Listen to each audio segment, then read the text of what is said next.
பொறாமை தீயை பொசுக்கி விடுங்கள். பொறாமை என்பது மனிதர்களின் இயல்பிலேயே உள்ள ஒரு குறைபாடு. அறிவு வளர வளர அதை தங்கள் கட்டுப்பாட்டுக்குள் கொண்டு வந்து விடலாமே தவிர, பொறாமையை உள்ளத்திலிருந்து நீக்கி விடுவது என்பது பெற்றோர்களால் மட்டுமே முடியும். எப்படி அந்த பொறாமையை விதைத்தார்களோ அவர்களே தான் அதை எடுத்து விட வேண்டும்.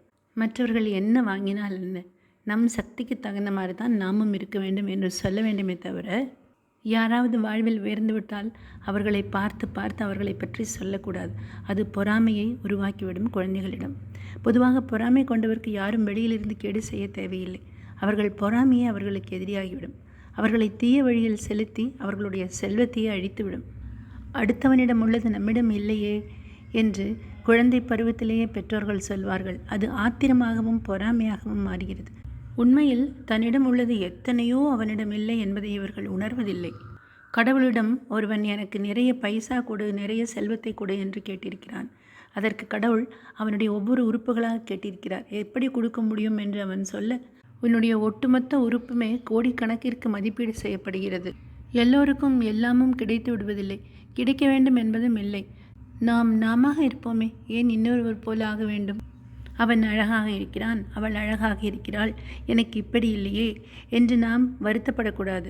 உயரமாக இருக்கிறான், நாம் இல்லையே என்று நினைத்து நினைத்து கவலைப்படும் பொழுது மேலும் நமக்கு ஏற்படும் மனக்குறையானது நம்முடைய உடல்நல குறைபாடு கொண்டு வரும். பொருளாதாரம் சார்ந்த அந்தஸ்து போட்டியிலேயே அனைவரும் நம்மை ஒப்பிட்டு பார்க்கிறோம். இந்த ஒப்பிட்டு பார்த்தால் தானே பொறாமையாக வளர்கிறது. நமக்கு தெரியாத ஒருவர் காரில் போகிறார், பங்களாவில் வாழ்கிறார். நடிகர்களே எடுத்துக்கொள்ளுங்களேன், கோடி கோடியாக சம்பாதிக்கிறார்கள். அவர்களை பார்த்து பொறாமைப்படுகிறோமா? ஏன் அக்கம் பக்கத்தை பார்த்து பொறாமைப்பட வேண்டும்? உறவினர்களை பார்த்து பொறாமைப்பட வேண்டும்? அவரவருக்கு விதித்த விதி அப்படித்தான் இருக்கும். அப்படித்தான் அவர்கள் வாழ வேண்டும் என்று விதிக்கப்பட்டிருக்கும். என்னதான் கார் பங்களா என்று வாழ்ந்தாலும் கடைசியில் செல்லும் இடம் ஒன்றுதான். உதாரணமாக ஒன்றை சொல்லலாமா? ஏழைக்கு 7 பிள்ளைகள், பணக்காரனுக்கு பிள்ளை செல்வமே இல்லை. நம்மை விட வசதியானவனுக்கு பிள்ளை இல்லை என ஏக்கம் அவனுக்கு. அவனிடம் இருக்கும் அதிக பணத்தை பார்த்து ஏக்கம் இவனுக்கு.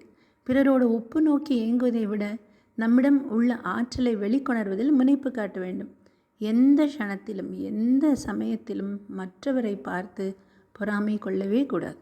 இந்த பொறாமை நன்மை செய்வதை விட தீமையைத்தான் செய்யும். பொறாமை கொள்பவரையே பொசுக்கிவிடும்.